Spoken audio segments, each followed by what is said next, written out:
वो रोटी जब इस पूरे भारतवर्ष को खिला रहा है तो उसका सुनने वाला कोई तो हो। तो इन यात्राओं के माध्यम से हम सरकार को जगा रहे हैं कि किसान की सुध ले और किसान की मदद करें। अगर इस यात्रा के माध्यम देखिए, विपक्ष का काम है विधानसभा में प्रश्न रखना, आंदोलन करना, यात्राएं निकालना, सड़क पे उतरना, जो विपक्ष कर रहा है। और यदि सरकार फिर भी नहीं जागी तो निरंतर ये यात्रा चलती रहेंगी। पार्टी के आदेश अनुसार डोईवाला में इसके बाद एक यात्रा है, हर विधानसभा वाइज यात्रा निकालेंगे। कुछ अगर नहीं हुआ तो यहाँ पर भूख हड़ताल पे भी हम लोग बैठेंगे। आएगा, जैसे एक बुखार जब चढ़ता है दवाई खा के 3-4 दिन लगते हैं ठीक होने में। निश्चित तौर पे चुनाव भी आ रहे हैं, अगर अब भी धरातल पे नहीं आएगा तो मौजूदा सरकार धरातल पे आएगी। क्योंकि किसान जिस दिन वोट गिरने जाएगा या कोई भी मतदाता वोट गिरने जाएगा, वो आकलन करता है कि जो सत्ता में सरकार रही है उसने क्या करा है और क्या नहीं करा। देखिए, सरकार बनाना ना बनाना ना तो भारतीय जनता पार्टी के हाथ में ना कांग्रेस के, ये मतदाताओं के हाथ में है। मतदाता को जो अच्छा लगेगा वो उसको सरकार को लाएगी। और ये एक जिस तरह से स्पोर्ट्समैन स्पिरिट के साथ चलता है काम, जो भी सरकार लाएगी यहाँ पर हिंदुस्तान में, भारतवर्ष में, वो जनहित में कार्य करना चाहिए। लेकिन कांग्रेस का एक कार्यकर्ता होने के नाते हम लोग पूरा प्रयास करेंगे कि कांग्रेस की यहाँ सरकार आए। 100 की एक ही बात कह दूं भाई, ये सरकार जो है ना बेशरम सरकार है।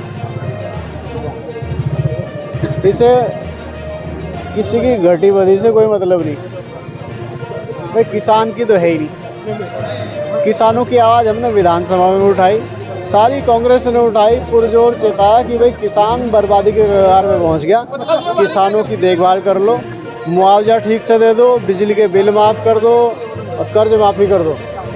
भाजपा जिनकी सरकार है मैं मान रहा हूँ, पर इसके जो इंजन है ना, दोनों एक दूसरे की तरफ खींच रहे हैं, विपरीत दिशा में खींच रहे हैं। तो डबल इंजन तो हैं पर खड़े वहीं के वहीं हैं, और इनके इंजन जो है ना वो बैठ गए हैं। इंजन बैठ गए, इंजन सीज हो गए इनके आपस में। पहले तो मैं आपका जो मुगालता हो ना ये दूर कर दूं। कृष्णा नगर साइड से हमें 700 कुछ वोट मिले थे, और आप पहली पत्रकार हैं जिसके मुंह से मैं सुन रहा हूँ कि मैं कभी वोट का जिक्र करता हूँ। आप कभी मेरे यहाँ आइए या मेरे यहाँ कोई भी आया हो, मैं उससे ये नहीं पूछता भाई तू किस जाति का है, किस बिरादरी का है, तूने मुझे वोट दिया था या नहीं दिया था। और मैं उसको ये भी नहीं कहता कि भाई फला गांव के प्रधान जो मेरा आदमी है उसे कहे मैं जब तेरा काम करूंगा।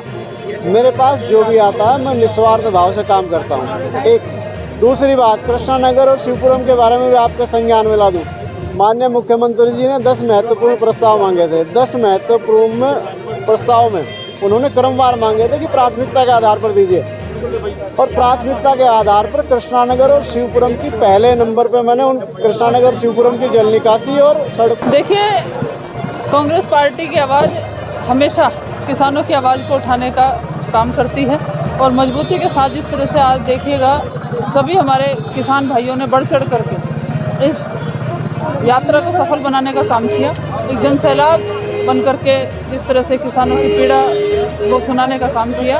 निश्चित रूप से जब से ऐलान हुआ था आज की किसान सम्मान यात्रा का, तभी से सरकार पर मुझे लगता है कुछ फर्क पड़ा। सरकार ने दोबारा से हरिद्वार जनपद में किसानों के नुकसान का सर्वे कराने की बात कही है।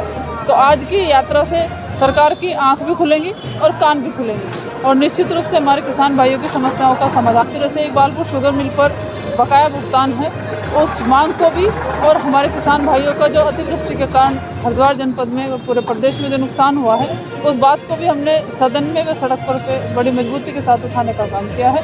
तो आज की किसान सम्मान यात्रा के बाद सरकार जागेगी और किसान भाइयों की समस्या का समाधान। किसान भाइयों ने 13 महीने दिल्ली में प्रदर्शन किया और 700 किसान भाइयों ने शहादत की। तो सरकार को, केंद्र सरकार जो हजारों की संख्या में किसान आज किसान सम्मान यात्रा में सम्मिलित हुए, मैं उनका बहुत आभार व्यक्त करता हूं। किसानों का आक्रोश आज नारसन से रुड़की तक की सड़कों पर दिखाई दिया। किसान केवल 5 बातें चाह रहा है। हमने किसानों के साथ मुख्यमंत्री आवास कूच 23 सितंबर को किया था। मुख्यमंत्री से बातचीत करते हुए एक ज्ञापन सौंपा था कि आप जो आपकी सरकार ने 1100 रुपया प्रति बीघा मुआवजा